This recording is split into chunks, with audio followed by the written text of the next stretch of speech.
ये हमारे पास Planck constant operators है।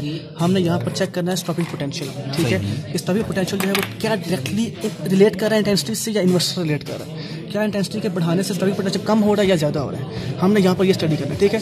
अगर मैं अभी स्टॉपिंग पोटेंशियल को रखूँ कांस्टेंट एट राउंड अबाउट 60 पे, ठीक है।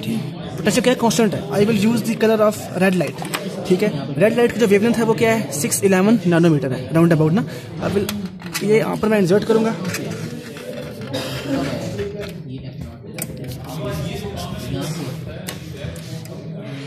ये इंसर्ट करूंगा, रेड लाइट ग्लो होगी, ठीक है। रेड लाइट इंसर्ट करूंगा इसके अंदर, ठीक है। इस टाइम ये आ रही है, ठीक है। ये इसकी फाइन नोब है, ये कोर्स नोब है, ठीक है। ये कोर्स नोब को मैं अब 0.09 मैंने यहाँ पर लेगा 0। जब 0 आएगा ना वो स्टॉपिंग पोटेंशियल, ये पोटेंशियल होगा स्टॉपिंग पोटेंशियल यहाँ पर, ठीक है। ये इसकी वैल्यू होगी, ठीक है। 0 आ गया तो यहाँ पर जब वोल्टेज आएगी ना वो कौन सी होगी, स्टॉपिंग पोटेंशियल होगा, ठीक है। माइनस में होगी, ये नेगेटिव में आ गया ना, इसको मैं प्लस में लेके आऊंगा। ये देखें एट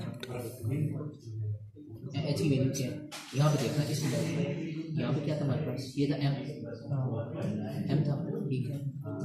और यहाँ पे एच की value at 0 the potential will be 0.82 volt बस। रेड लाइट की इंटेंसिटी फिक्स रखने पे एट 60